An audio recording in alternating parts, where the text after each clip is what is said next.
Assalamualaikum warahmatullahi wabarakatuh. Waalaikumsalam warahmatullahi wabarakatuh. Alhamdulillah, wassalatu wassalamu ala sayyidina Rasulillah, sayyidina wa maulana Muhammad ibn Abdullah wa ala alihi wa sahbihi wa mawalah. La haula wa la quwwata illa billah, amma ba'du. Bapak-bapak, ibu-ibu, saudara-saudara kaum muslimin rahimakumullah. Sudah menjadi keyakinan dalam kehidupan kita bahwa segala yang ada permulaannya tentu akan ada penghabisannya. Setiap yang punya awal mesti akan punya akhir. Tidak ada keabadian dalam kehidupan dunia ini. Semuanya datang dan pergi silih berganti, berubah oleh pergeseran masa dan pertukaran waktu. Demikianlah kalau kita mau merenungi kehidupan dari alam di sekitar kita. Sejak dari kehidupan tumbuh-tumbuhan, binatang, sampai kepada kehidupan kita, makhluk bernama manusia. Lihatlah kita manusia misalnya. Dimulai sejak kita terlahir ke alam ini, keluar dari alam rahim ibu, menjadi bayi yang merah tidak berdaya, untuk kemudian berangsur meningkat menjadi anak-anak. Dari kehidupan anak-anak berubah lagi kita menjadi remaja dengan segala keceriaan dan kelincahannya, dan dari masa remaja naik lagi kita memasuki usia dewasa, untuk kemudian berangsur memasuki hari tua. Lalu setelah kita memasuki hari tua, sehari, seminggu, sebulan, setahun, sampailah kita kepada batas waktu yang telah ditentukan oleh Allah, yang dinamakan ajal, dan bertemulah kita dengan yang disebut maut. Ini merupakan kepastian dalam kehidupan. Kalau saja kita mau merenung perubahan-perubahan yang terjadi pada diri kita, seharusnya membuat kita insaf dan sadar. Dikala remaja kita begitu lincah, punya rambut yang hitam ikal berderai, punya lesung di pipit, punya senyum yang indah menawan setiap orang yang melihat, punya kulit yang kencang dan bersih. Manakala kita memasuki hari tua, perubahan frontal pun terjadi. Kulit mulai jadi keriput, rambut yang tadinya hitam ikal berderai mulai memutih, nikmat berkurang. Gigi yang tadinya utuh dan sanggup mengunyah apa saja, satu demi satu permisi meninggalkan kita.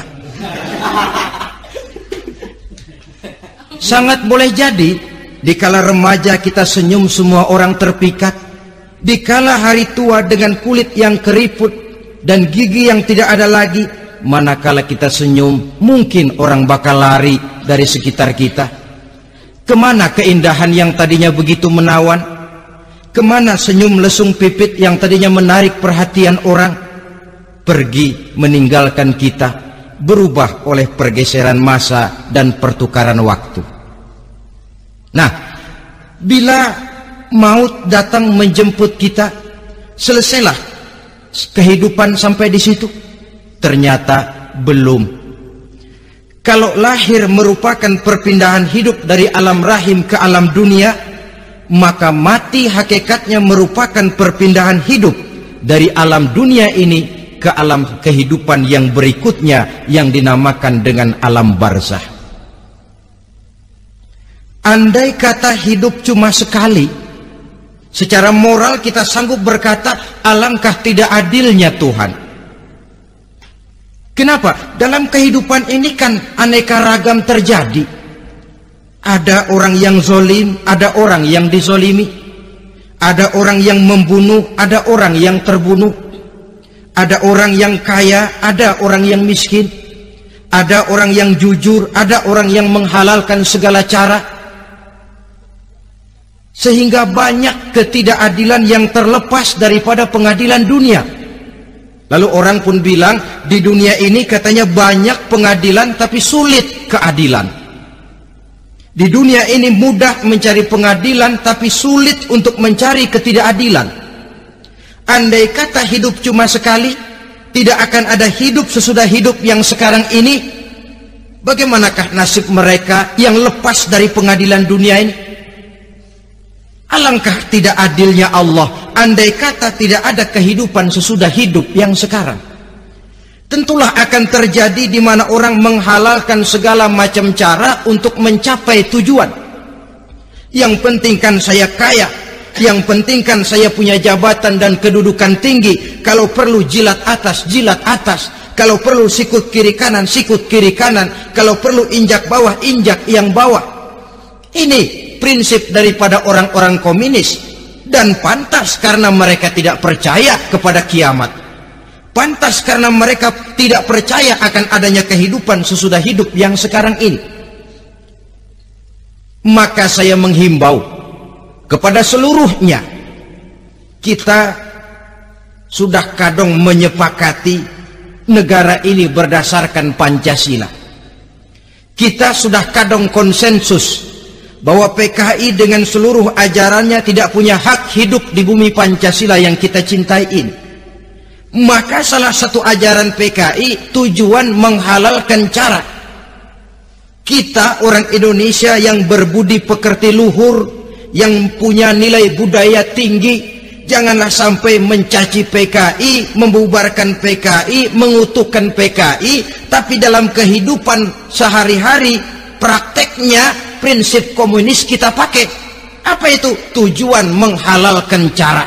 Asal sudah tujuan tercapai, cara apapun saja halal. Itu pandangan hidup orang yang tidak percaya kepada adanya hari akhirat. Sebagai muslim yang yakin akhirat ada, kiamat pasti akan datang. Hidup tidak cuma sekali. Maka kalau kita zalim, kalau kita berbuat aniaya, kalau kita melakukan korupsi, kalau kita merugikan orang lain, boleh jadi kita terlepas daripada pengadilan dunia.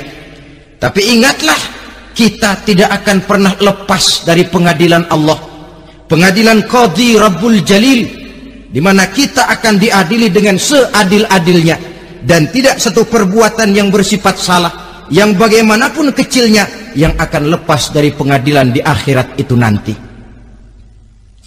Pantas saja kalau satu hari malaikat Jibril datang menasihati Rasulullah sallallahu alaihi wasallam, yang artinya juga menasihati kita semua. Apa kata malaikat Jibril kepada baginda Nabi? Ya Muhammad, ish ma syi'ta fa innaka mayyitun. Hai Muhammad, hiduplah semau kamu, tapi jangan lupa kamu pasti akan mati. Kalau memang dilarang tidak terlarang, dicegah tidak tercegah, kamu mau melaksanakan hidup menurut maumu sendiri, persilahkan, hiduplah menurut mau dan gayamu. Tapi jangan lupa, fa innaka mayyitun, satu saat kau pasti bakal mati. Dan mati itu bukan akhir dari segalanya, dia babak baru bagi kehidupan selanjutnya. Silakan hidup menurut maumu, tapi jangan lupa kau pasti akan mati. Wa'mal ma syi'ta fa innaka majziyun bih. Kerjakan apa saja yang kamu mau. Kalau kau mau menghalalkan segala macam cara, persilahkan halalkan segala macam cara. Tapi jangan lupa kau akan mendapat balasan dari seluruh amal perbuatanmu. Wa ahbib ma syi'ta fa innaka mufariquhu. Dan cintailah apa saja yang mau kau cintai. Kau cintai anak istrimu, silahkan. Kau cintai harta bendamu, tafadhal. Kau cintai tanah airmu, kau cintai pangkat dan jabatanmu, persilahkan. Tapi jangan lupa, fa innaka mufariquhu, kau pasti akan berpisah dan akan meninggalkan segala yang kau cintai itu. Apa artinya ini buat kita? Ternyata sesudah maut datang menjemput kita, ada kehidupan sesudah hidup yang sekarang ini. Ini yang mendorong kita untuk dalam kehidupan di dunia ini tidak melakukan prinsip saenake dhewe, semaunya sendiri saja, asal perut kenyang, asal pangkat tinggi, asal harta dapat. Masa bodoh dengan merugikan orang lain, masa bodoh dengan menipu orang lain. Iku jenenge saenake dhewe. Muslim tidak diajarkan. Ingat manusia, setelah kau mati, setelah kiamat datang, kau akan dibangkitkan, kau akan dimintakan pertanggungan jawab tentang kehidupan yang sekarang ini. Saudara hadirin, oleh sebab itu kalau kita bicara soal kiamat, soal akhirat, ini memang masalah yang gaib, yang sepenuhnya tidak bisa dicernakan dengan kemampuan penalaran intelektual. Dasar di dalam membicarakan ini tidak lain adalah iman kita kepada Allah Subhanahu wa ta'ala. Bukan cuma zaman sekarang, dari zamannya Nabi. Orang itu kalau sudah bicara kiamat, bicara akhirat, ada yang ragu-ragu, ada yang menolak sama sekali. Bukan dari zaman sekarang, dari zaman dulu. Pernah kok satu saat Rasulullah itu dakwah menceritakan, saudara-saudara, akan terjadi kiamat di mana Allah akan membangkitkan manusia dari kuburnya untuk memintakan pertanggungan jawab. Ini dalam dakwahnya Nabi pidato macam itu. Apa reaksi orang? Yang beriman ya mantap, tapi yang tidak beriman, bajingan-bajingan Quraisy ini, mereka bertepuk tangan, mengejek, mencaci. Malahan ini yang luar biasa, ada dua orang kafir namanya Ubay bin Ka'ab dan Al-As bin Wa'il. Mendengar pidato macam ini, mereka buru-buru pulang ke rumah. Ngapain? Ngambil pacul. Lalu berangkat nyari kuburan tua. Dia gali itu kuburan, tulang-tulangnya diangkut, dibawa ke depan Nabi. Ya Muhammad, tulang-tulang yang udah hancur begini, siapa yang bisa ngidupin lagi? Yang macam-macam aja kamu Muhammad, nggak rasional, nggak masuk akal. Allah menjawab. Apa kata Allah? وَضَرَبَ لَنَا مَثَلًا وَنَسِيَ خَلْقَهُ قَالَ مَنْ يُحْيِي الْعِظَامَ وَهِيَ رَمِيمٌ قُلْ يُحْيِيهَا الَّذِي أَنْشَأَهَا أَوَّلَ مَرَّةٍ وَهُوَ بِكُلِّ خَلْقٍ عَلِيمٌ. Mereka memberikan perumpamaan kepada kami, kata Allah. Mereka melupakan asal kejadiannya. Mereka bertanya, siapa yang sanggup menghidupkan tulang belulang yang sudah hancur kayak begini? Qul yuhyiha allazi ansha'aha awwala marrah. Katakan kepada mereka Muhammad, yang akan menghidupkannya adalah dia yang telah menciptakannya pertama kali dulu. Kalau dia sanggup menciptakan, dia tentu lebih sanggup lagi untuk mengembalikan reproduksi ciptaan itu sebagaimana semula. Yang paling kasihan yang ragu-ragu. Akhirat itu ada apa enggak sih? Kiamat itu ada apa enggak sih? Lantaran ragu-ragu, terombang-ambing dia antara harapan dan putus asa, antara kenyataan dan idealisme. Ada yang buta sama sekali 100% terhadap keadaan-keadaan sesudah mati. Perhatian mereka hanya tercurah kepada kehidupan sebelum mati. Yang mereka perhatikan siang dan malam tidak lebih daripada urusan perut. Pergi pagi, pulang sore, peras keringat, banting tulang. Cuma soal makan, soal minum, soal pakaian, soal kendaraan, soal rumah tangga, soal anak, soal istri. Yang mereka pentingkan hanya soal-soal politik misalnya, ekonomi, pembangunan dan industri. Untuk soal-soal kayak begitu, giat betul, habis seluruh waktu untuk memikirkan meningkatkan kebudayaan, politik, sosial, ekonomi. Kadang-kadang kurang tidur, kurang istirahat, berkeliaran ke sana kemari ke tempat yang jauh-jauh, sampai kadang-kadang terkena stres, penyakit darah tinggi, ginjal, lever, untuk memikirkan hal-hal yang semata-mata karena dunia saja.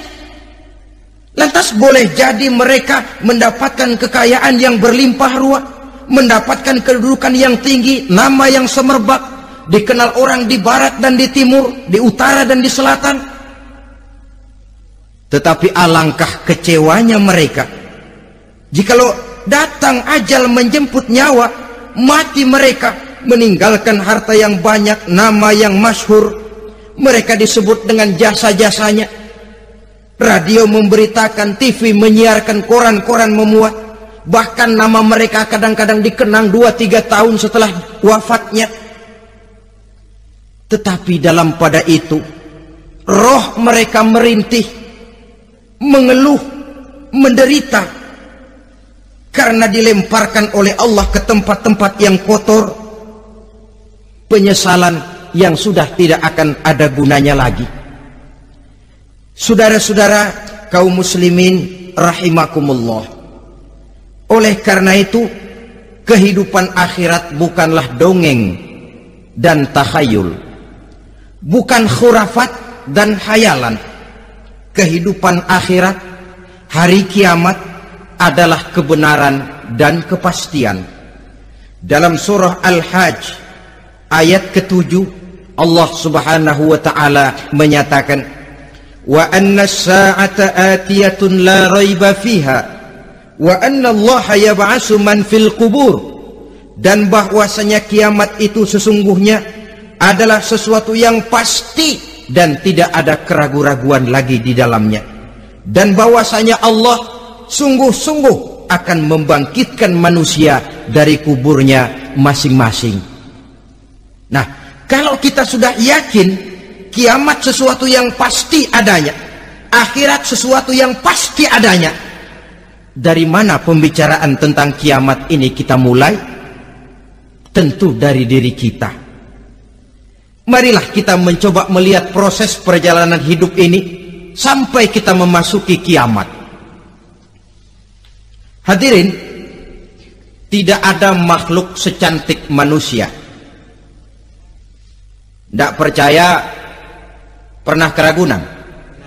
Nah, saudara masuk ke kebun binatang, segala macam makhluk ada di situ, ratusan macam jenis binatang. Bandingkan dengan saudara, kira-kira cakep mana?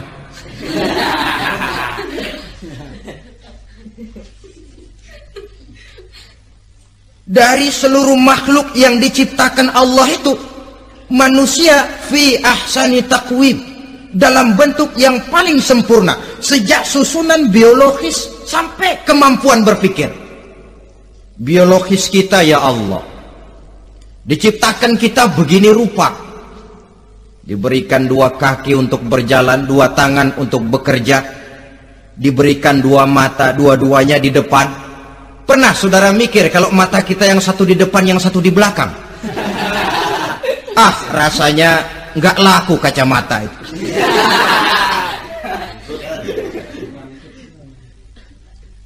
Diberikan hidung dengan 2 lubang, tahu betul Allah ke bawah lagi lubangnya.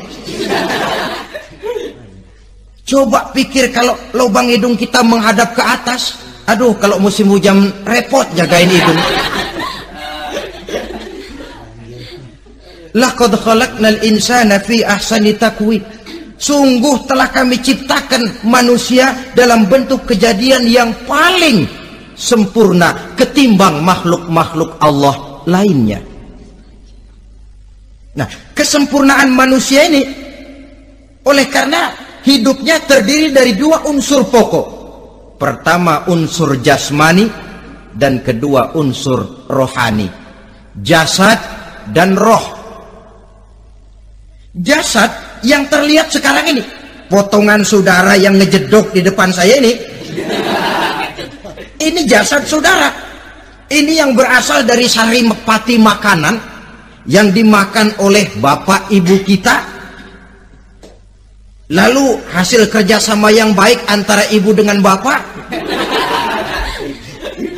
terwujudlah kita. Kalimat langsungnya, jasad ini berasal dari tanah yang tadi berubah dari bayi, remaja, dewasa, meningkat hari tua. Yang berubah itu jasmani kita. Kenapa? Karena jasmani itu materi, benda, daya tahannya terbatas. Dia berubah oleh pergeseran masa dan pertukaran waktu. Apa ada orang makin tua makin cakep? Jasmani oleh karena dia materi, dia berubah oleh pergeseran masa dan pertukaran waktu. Nah, yang menyebabkan jasmani itu bergerak karena ada roh di dalamnya. Ini yang menyebabkan kehidupan. Ini yang menjadi sumber kehidupan, pusat kesadaran dan pengertian dalam kehidupan manusia. Tanpa roh dalam diri kita, maka jasad kita, pernah lihat orang mati? Nah, itu kalau orang mati, coba perhatikan. Apanya yang kurang? Kupingnya masih ada, tapi sudah tidak sanggup mendengar. Matanya masih lengkap, tapi tidak mampu melihat. Jangankan melihat, terbuka saja tidak. Mulutnya masih ada, tapi sudah tidak bicara lagi. Telinganya cukup, tapi sudah tidak sanggup mendengar. Kakinya lengkap, tapi tidak mampu lagi berjalan. Apa penyebabnya itu? Ternyata jasmani kita, jasad ini, manakala sudah ditinggalkan oleh roh, dia tidak akan bisa berdaya apa-apa. Tidak mampu berjalan, tidak pula berbuat, tidak pula bekerja apapun saja. Saudara-saudara, dua-duanya punya kebutuhan. Jasmani ada kebutuhannya, rohani pun ada kebutuhannya. Jasmani yang jelas perlu makan, perlu minum, perlu tidur, perlu pakaian, dan sebagainya. Nah, apabila saat berpisah datang, ajal sampai, berpisahlah roh dan jasad. Dan itulah yang dinamakan dengan maut. Jadi apa sih mati itu? Mati adalah berpisahnya roh dengan jasad. Sebab itu Islam sangat menganjurkan kita untuk banyak-banyak mengingat mati. Bagaimana caranya mengingat mati? Pertama, mati itu kan pasti. Kira-kira yang hadir di sini ada yang nggak mati nggak kira-kira? Semuanya bakal mati kan? Berani? Berani. Sekarang mau? Saudara, sebenarnya kalau kita merenung lebih jauh, orang itu tidak perlu takut mati. Walaupun tidak boleh terlalu berani menghadapi mati. Karena bagaimanapun takutnya kita kepada mati, toh dia pasti datang. Bagaimanapun beraninya kita mati, kalau belum ajal ya tidak mati juga. Jadi muslim itu kan harus berani menghadapi hidup dan tidak takut menghadapi mati. Mati adalah sesuatu yang pasti. Muslim dianjurkan banyak-banyak mengingat mati dalam kehidupan. Caranya bagaimana? Pertama, berziarah nengokin teman yang sakit. Ya? Suka nengokin teman yang sakit enggak? Oh, itu pahalanya kata Nabi. Menengok orang yang sedang sakit lebih afdol daripada sholat sunnah 1000 rakaat. Apa pernah saudara sembahyang sunnah sampai 1000 rakaat? Nengokin orang sakit pahalanya lebih afdol daripada itu. Kenapa menengoki orang sakit mengingatkan kita kepada mati? Iya ya, ini teman saya yang kemarin seger banget, bercanda sama saya, ketawa sama-sama, sekarang terbaring tidak berdaya, hilang kemampuannya, hilang keceriaannya, sakit. Iya kalau sembuh, kalau ajal, iya sekarang giliran dia, kalau jatuh ke saya. lalu menghibur teman dengan kata-kata yang enak yang akan mendatangkan sugesti supaya dia cepat sembuh. Jangan nengokin orang sakit jujur, sakit apa lu? Perut. Emang teman gua kemarin sakit begini mati ya? Wah, itu orang bisa jadi shock lantaran etika kita tidak akan sampai ke sana. Menjenguk orang sakit akan mengingatkan kita kepada mati. Apalagi ziarah kubur. Ada yang orang tuanya sudah meninggal? Nah, kalau ada, ya tidak bisa tiap hari, sekurang-kurangnya seminggu sekali. Jumat pagi misalnya, ziarah kita ke kubur. Sehingga kalau kita masuk kubur kan ada etikanya. Assalamualaikum ya ahlal kubur wa inna insyaallahu bikum lahikun. Hai penduduk kubur, keselamatan bagi kamu dan kami yang masih hidup sekarang ini insya Allah pasti bakal nyusul kamu. Iya, yang kemarin gagah benar sekarang terbaring tanpa daya. Ini unggukan kuburannya. Yang kemarin ada sekarang sudah tidak ada. Kemana dia? Kami satu saat pasti akan begini. Ingat mati. Lalu apalagi yang bisa membuat kita ingat kepada mati? Mengawal jenazah. Bukankah sangat dianjurkan oleh agama? Bahkan kalau bisa sejak mengurusnya, memandikannya, mengkafankannya, menyolatkannya untuk kemudian mengantarnya ke kubur. Hari ini saya antar dia ke kubur, besok boleh jadi saya yang diantar orang. Hari ini saya solatkan dia, besok boleh jadi saya yang disolatkan orang. Hari ini saya masukkan dia ke liang lahat, besok mungkin giliran saya dimasukkan orang ke liang lahat. Ingat mati, tumbuh kesadaran. Lalu daya positifnya dalam kehidupan apa? Nah, saudara-saudara hadirin, orang yang mengingat mati bukan lantas menjadi lemah dalam kehidupan, menjadi putus asa, sedikit semangat, terbentur kesulitan, mudah frustasi. Bukan itu tujuannya kita diperintah mengingat mati. Jelasnya Islam menganjurkan kita untuk mengingat mati guna maksud-maksud yang positif, supaya orang lalu sadar hidup ini cuma sebentar. Maka mumpung hidup, nah ini mumpung, tapi mumpung yang baik. Mumpung hidup, maka hidup yang singkat ini harus saya pergunakan dengan sebaik-baiknya, melakukan kebajikan yang sebanyak-banyaknya, menjauhkan rasa malas, menunggu keajaiban yang datang dari langit, berleha-leha, bermain-main, sementara maut kalau dia datang tidak pernah main-main. Pantas kalau seorang penyair bernama Syauqi memesankan, tazawwad bittaqwa fa innaka la tadri idza hanna al-lailu hal ta'ishu ila al-fajri, kam min sahihin mata min ghairi illatin wa kam min alilin 'asha hinan min ad-dahri. Persiapkan dirimu dengan takwa, sebab kamu tidak tahu apabila malam datang kamu masih bisa hidup apa enggak besok pagi. Apa ada jaminan saudara yang kumpul di depan saya malam ini besok masih bisa hidup? Tidak. Ada jaminan? Tidak ada sama sekali. Kam min sahihin mata min ghairi illatin. Berapa banyak orang sehat mati nggak pakai sakit lagi. Sebabnya kadang-kadang ringan saja. Ada yang cuma jatuh di kamar mandi mati. Ada yang cuma ketiban pensil. Iya, kalau ketiban pensil 3 peti masa nggak mati. Ta'addadatil asbab wal mautu wahid.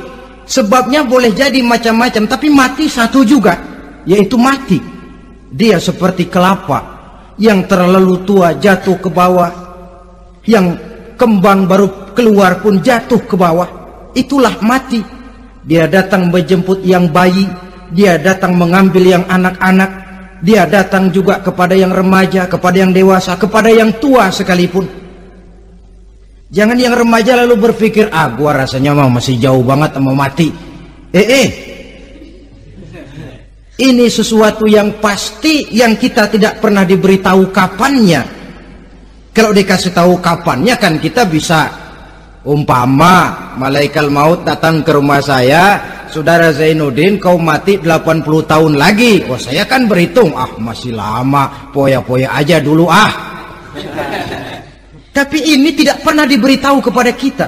Lantaran tidak diberitahu itulah kita perlu bersiap-siap dengan selalu mengingat-ingat mati yang mendorong kita untuk berbuat positif. Satu contoh peringatan mati yang mendatangkan positif pada peristiwa ketika turun perintah hijrah. Ketika di Mekah sudah terpepet turun perintah hijrah. Ini sahabat yang berangkat hijrah, jangan dikira semua bulat hati.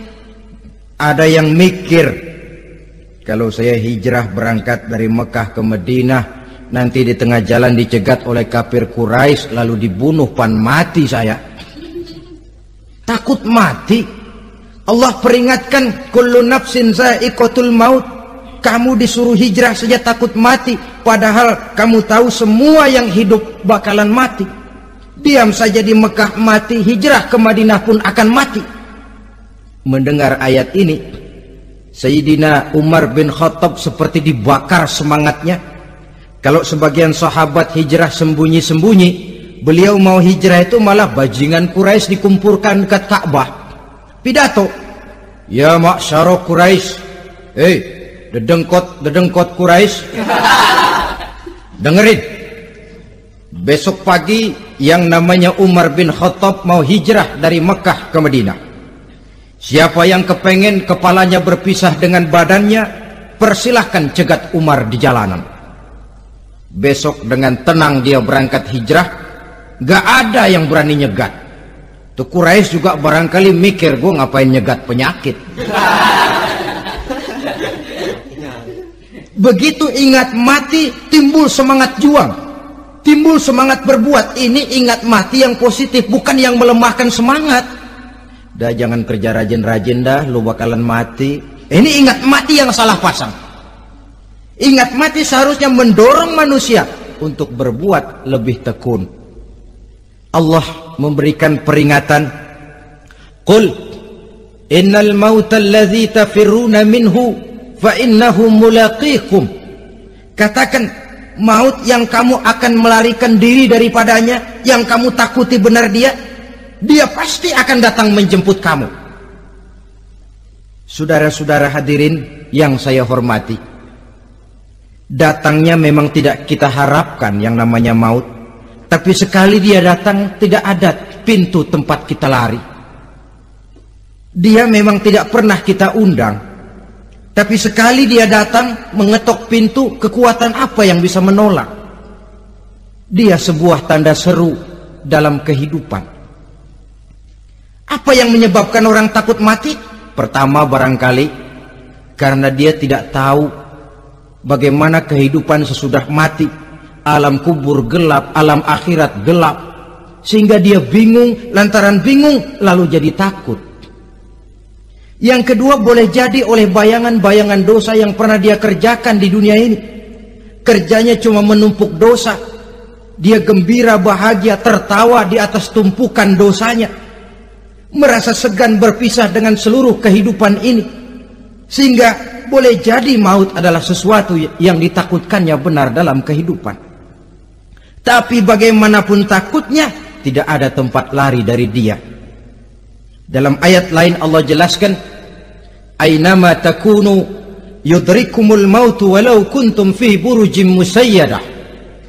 Di mana saja kamu berada, dalam benteng yang paling tangguh sekalipun, maut pasti akan datang menjemput kamu. Nah, bagaimana caranya maut datang menjemput kita? Bila datang dia, sang malaikat pencabut nyawa, malaikat Israel namanya, hendak mengambil roh kita. Dalam suasana macam begitu, di akhir kehidupan dunia, dalam berhadapan dengan sakaratul maut, terbagilah manusia dalam dua bagian besar. Pertama, yang menghadapi sakaratul maut itu dengan husnul khatimah, baik di akhirnya, sehingga pada saat ruhnya berpisah dengan jasadnya, kelihatan dia seperti senyum, mukanya cerah. Bahkan sebelum itu boleh jadi dia sempat meninggalkan pesan-pesan yang baik. Ada yang sempat azan, ada yang sempat baca Quran. Pernah kan nemui orang yang mau mati seperti itu? Yang sempat azan, yang sempat baca Quran, yang sempat meninggalkan wasiat-wasiat yang baik. Sebab apa? Malaikat maut datang menjemput mereka juga dengan baik-baik. Dicabut ruhnya perlahan-lahan, tapi sungguh pun perlahan-lahan. Pedihnya, sakitnya tetap tiada tara. Rasulullah Sallallahu Alaihi Wasallam, dikala beliau hendak berhadapan dengan sakaratul maut, diceritakan mencelupkan tangannya ke dalam gelas berisi air, lalu mengusapkannya ke muka beliau seraya berdoa, "Ya Allah, mudahkan saya dalam menghadapi sekarat ini." Beliau juga yang mengatakan bahwa sakitnya sakaratul maut sama dengan 300 kali bacokan pedang. Sehingga kita diajarkan doa, di antara doa selamat itu kan ada Allahumma hawwin alaina fi sakaratil, ya Allah, mudahkan saya di dalam menghadapi sakaratul maut itu. Ketika ruh ini keluar dari jasad, mata masih mengikuti ruh itu. Sehingga kadang-kadang ada yang matanya terbelalak dan tidak sempat ditutup, terbuka terus, mengikuti ruh itu keluar dari jasadnya. Adapun golongan kedua, manusia yang ketika berhadapan dengan sakaratul maut mendapatkan su'ul khatimah, jelek di penghabisannya.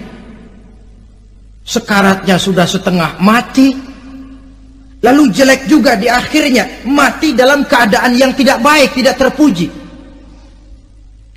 Ada yang lagi megang kartu, mati.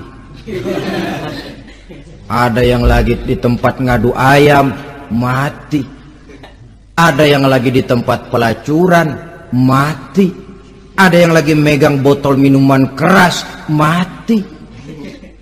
Nih barangkali malaikat maut gemes banget nariknya, lu bajingan, lu tarik terus kan. Mati su'ul khatimah. Makanya bagus itu.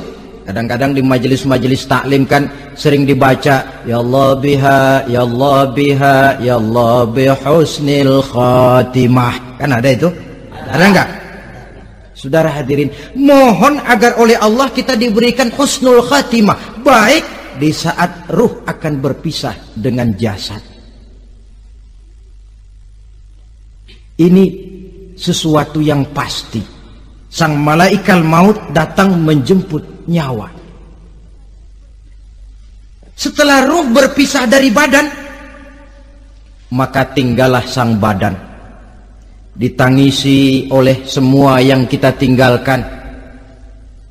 Sehingga kepada putrinya Fatimah, ketika malaikat maut datang hendak menjemput baginda Nabi, beliau berkata kepada anaknya, Fatimah, kamu tahu siapa yang datang? Saya tidak tahu, Bapak. Yang datang hadimul lazat, itu dia yang menghancurkan seluruh kesenangan dunia, wa qati'u syahwat, yang memisahkan kita dengan seluruh yang kita cintai. Dia malaikat maut, Pak. Manakala jasad sudah ditinggalkan oleh ruh, itulah yang dikerubungi orang. Anak menangis, istri menangis, orang tua bersedih, teman-teman merasa kehilangan, menangisi jasad.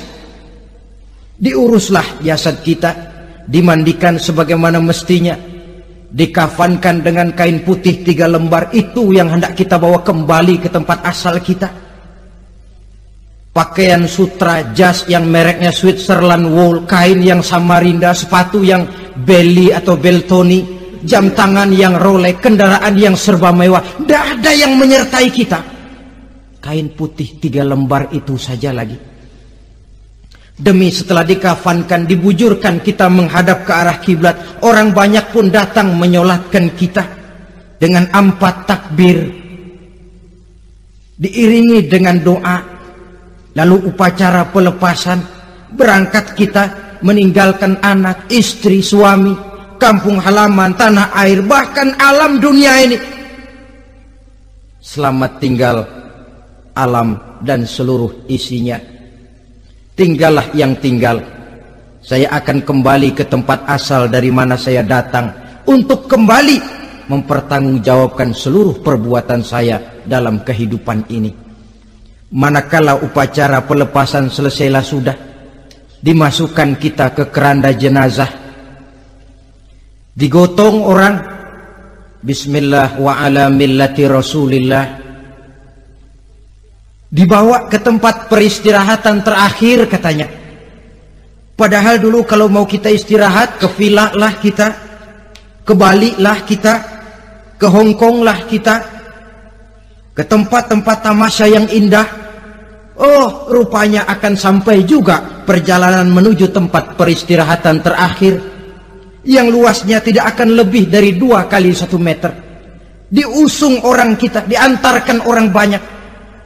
Manakala sampai ke atas liang lahat, pengusung jenazah dibuka, diturunkan kita ke liang lahat, dibaringkan. Gumpalan tanah akan jadi bantal kita. Muka dibuka, dihadapkan ke arah kiblat. Setelah itu ditutup liang lahat kita dengan kayu. Masih belum kurang, diuruk dengan tanah. Yang menguruk orang-orang yang tadinya mencintai kita, menyayangi kita. Tapi ketika jasad sudah ditinggalkan ruh, habis rupanya cintanya. Coba jasad kalau sudah ditinggalkan ruh, 3 hari aja di rumah, serem. Ya mayit, siapa yang betah nemenin mayit? Lalu bila upacara pemakaman selesai, maka berusahalah semuanya. Para pengantar akan kembali ke rumahnya masing-masing. Maka masuk kita ke alam kehidupan, yaitu yang disebut alam barzah atau alam kubur. Apa selesai hidup sampai di situ? Tidak. Hanya beberapa langkah setelah yang mengantar kita pulang. Diriwayatkan dalam hadis Bukhari dan Muslim, bila seseorang sudah diletakkan di kuburnya, lalu yang mengantar kembali pulang, maka roh si mayit akan dapat mendengar bunyi terompah orang yang pulang itu. Bunyi terompahnya terdengar. Datang 2 malaikat menanyakan dia dengan pertanyaan-pertanyaan yang kalau bisa dijawab dengan betul. 2 malaikat yang bernama Munkar Nakir akan bilang, jawabanmu betul. Tenanglah kau di sini, naumatal arus. Tidurlah kau di sini seperti tidurnya pengantin. Orang yang baik-baik di alam kuburnya akan mendapat nikmat kubur. Sehingga masa penantian yang lama, sebab jangan lupa, kita masuk ke kubur itu kan menunggu sampai datangnya hari kiamat. Jadi kalau kiamat umpama masih 1000 tahun lagi, ya 1000 tahun kita menunggu. Orang yang baik-baik penantian di alam kubur, kata malaikat, naumatal arus. Tidurlah kamu seperti tidurnya pengantin. Bagaimana sih tidurnya pengantin? Nggak berasa. Iya, kata anak sekarang, endah aja udah. Begitu mendusin pagi, kata lakinya, malam sebentar bener ya Neng. Sebentar betul katanya malam. Ya tentu saja tidak terasa. Kenapa? Dia tidak pernah memikirkan waktu. Terbawa oleh kenikmatan dan kelezatan yang dirasakannya dalam kehidupan. Tapi orang kafir, orang yang dosanya bertumpuk, tidak sanggup menjawab pertanyaan dua orang malaikat, maka dia akan mendapat azab di alam kuburnya terus menerus siang dan malam sampai datangnya hari kiamat. Ibarat maling ayam ketangkep, belum masuk pengadilan udah digebugin duluan. Kan begitu kan? Ada maling ayam nggak di sini? Nah, itu yang nyaut tadi pengalaman itu. Di sidang belum divonis, belum digebukin babak belur. Saudara hadirin, maka alam kubur bisa merupakan raudhatun min riyadil jannah, taman di antara taman-taman surga, pun juga bisa merupakan hufratun min hufarin niran, menjadi liang daripada neraka. Ada lagi riwayat yang dari Imam Muslim yang diperoleh dari Zaid bin Sabit. Zaid bin Sabit cerita, satu hari kami bersama Rasulullah SAW berada dalam kebun kepunyaan Bani Najjar. Rasulullah sedang duduk di atas keledai. Tiba-tiba entah bagaimana itu keledai terkejut, kaget, berontak, hampir Rasulullah jatuh. Rasulullah kemudian bertanya, rupanya di kebun itu ada kuburan tua, 5 atau 4 kuburan. Rasulullah lalu bertanya, saudara-saudara ada yang tahu nggak ini kuburan siapa?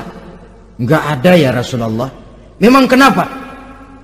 Ini penghuni kuburnya lagi disiksa oleh Allah. Andai kata boleh saya mohon kepada Allah supaya kamu dengar seperti yang saya dengar, andai kata saja kamu kuat mendengarnya, saya pasti akan berdoa. Tapi sayang, saya yakin kamu pasti tidak akan kuat mendengar mereka mendapat azab di kuburnya. Hadis sahih riwayat Imam Muslim dari Zaid bin Sabit. Kehidupan di alam barzah. Pak, iya kalau yang matinya dikuburin. Lah kalau yang matinya dia ceburin ke laut, dibakar, di medan perang hilang gak ketahuan kemana jenazahnya. Saudara, hilang kek, dikubur kek, di dalam lautan direndam kek, itu kan cuma logika kita. Menurut Allah tidak ada perbedaan orang mati dikubur di dasar lautan atau dibakar sampai jadi abu atau gugur di medan perang tidak ketemu jenazahnya. Entah mereka tetap masuk ke alam barzah namanya.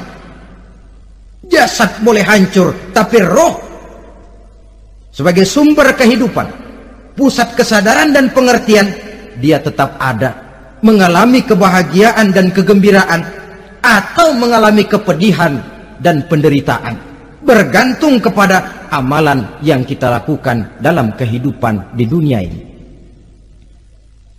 Maka dalam Yasin tadi kan jelas, qul yuhyiha alladzi ansha'aha awwala marrah, yang menghidupkan mereka yang dikubur di dasar lautan, mereka yang dibakar sampai jadi abu, yang akan menghidupkan ialah Allah yang menciptakan mereka dulu pertama kalinya. Jadi kalau sudah ada aslinya, ya tentu tidak perlu contoh lagi, akan sangat mudah membuatnya. Orang tua kita, keluarga kita yang sudah berpulang, mereka di alam barzah sekarang ini bisa mendapat nikmat kubur, bisa mendapat azab kubur, bergantung amalan mereka dalam kehidupan di dunia ini. Dalam Musnad Imam Ahmad dan Sahih Abi Hatim malah ada tambahan riwayat, orang yang banyak kebajikannya di dunia, amalannya akan datang menemani dia. Sholatnya dekat kepalanya, puasa sebelah kanan, zakat sebelah kiri, menghibur dia. Malahan dikatakan berbentuk orang yang cantik menemani dia di alam kuburnya. Aneh, dia tanya, man anta lam ara fid dunya ajmal minka. Siapa kamu? Di dunia ini belum pernah saya melihat orang secantik kamu. Dia jawab, ana amaluka soleh. Saya adalah amalmu yang soleh yang kau kerjakan waktu di dunia. Saya sekarang diperintahkan untuk menemani kamu di sini. Alhamdulillah. Sedangkan amalnya yang jahat akan datang dalam bentuk yang menyeramkan menemani dia di sana. Bayangin deh, di kuburan ditemenin yang serem-serem. Sama juga di dunia. Di dunia, kalau kita di tempat gelap ditemenin orang cakep, enak nggak? Wah, pengalaman. Tapi coba bayangin, sudah tempatnya gelap, yang nemenin jelek nggak ketulungan, gerah kita. Nah, saudara hadirin yang saya hormati, lalu bagaimana tempat arwah-arwah yang sudah kembali menghadap Allah yang disebut mustaqarrul arwah itu? Macam-macam tingkatannya sesuai dengan profesi dan amalannya waktu di dunia. Ada roh-roh itu yang setelah pisah dengan jasad, artinya mati, ditempatkan di tempat yang disebut a'la iliyin, tempat yang tertinggi. Siapa ini? Arwahnya para nabi dan para rasul. Ini fi a'la iliyin, di tempat yang tertinggi. Arwahnya para nabi, arwahnya para rasul. Dan karena kita bukan nabi, bukan rasul, ya jangan mimpi dapat tempat fi a'la iliyin, kecuali kalau Allah menghendaki. Itu hak prerogatif Allah, tapi kan tidak adil kalau Allah melakukan itu. Ini kelompok roh-roh yang masuk golongan VIP. Wah, the first class. Para nabi, para rasul. Lalu ada pula roh-roh itu yang setelah pisah dengan jasadnya diumpamakan seperti burung-burung hijau yang berterbangan di perkebun-kebunan surga. Roh siapa mereka ini? Rohnya para syuhada, orang-orang yang mati syahid gugur membela agama. Nah, ini bedanya orang mati syahid dengan pahlawan, ya. Apa bedanya syuhada dengan pahlawan? Kalau syuhada, orang yang gugur membela agama, niatnya karena Allah, mati syahid. Kalau pahlawan, orang yang gugur membela negara, orang yang dianggap berjasa kepada pemerintah. Klimaksnya, kalau orang mati syahid jelas surga, tapi pahlawan belum tentu surga. Kenapa? Bergantung kepada negara macam apa yang dibelanya dan pemerintah model mana yang dibelanya. Di negara-negara komunis misalnya, banyak nggak pahlawan? Banyak. Dengan sekian tanda jasa yang mati di medan perang dan sebagainya. Kira-kira pahlawan komunis masuk surga nggak? Enggak. Ya, kalau pahlawan komunis masuk surga, kita nggak kebagian kapling di surga barangkali. Inilah bedanya pahlawan dengan orang mati syahid. Kemudian ada pula roh itu yang tertahan di pintu surga. Tertahan di pintu surga. Ini seperti tadi, orang yang mati syahid tapi masih ada kaitan di dunia. Rasulullah pernah ditanya orang, ya Rasul, kalau saya maju ke medan perang bela agama, mati syahid, apa saya masuk surga? Iya, masuk surga. Kecuali kata Nabi, kalau masih punya utang. Nah, tertahan di pintu surga. Ada pula roh itu yang tertahan di alam kuburnya. Ini umumnya seperti tadi itu. Ada mempunyai dosa, mempunyai kesalahan, sehingga merasakan azab kubur. Ada juga roh itu yang tertahan di permukaan bumi. Mereka yang dalam hidup selalu menumpuk dosa-dosa yang besar, meninggal sebelum keburu untuk bertaubat. Saudara hadirin yang saya hormati, inilah yang kita khawatirkan. Sebab jikalau pada saat roh sudah datang, jikalau saatnya roh datang berpisah dengan jasad, menemukan sakaratul maut, saat itu taubat sudah tidak akan ada gunanya lagi. Masuk ke alam kubur, mendapat azab kubur sampai datangnya hari kiamat. Berapa lama di alam kubur ini? Menunggulah kita sampai datang saatnya kiamat. Nah, saudara-saudara, apa tanda-tanda hari kiamat? Kapan dia akan datang? Bagaimana hal ihwal manusia pada saat terjadi kiamat? Bagaimana alam ini? Bagaimana perhitungan di padang mahsyar? Insya Allah akan saya ungkapkan pada bagian kedua dari ceramah ini. Insya Allah kita akan lanjutkan pembicaraan ini sampai kepada terminal paling akhir, surga dan neraka. Inilah saja pertemuan kita pada kesempatan kali ini. Terima kasih banyak atas segala perhatian. Mohon maaf atas segala kekurangan. Wabillahi taufiq wal hidayah. Wassalamualaikum warahmatullahi wabarakatuh. Waalaikumsalam warahmatullahi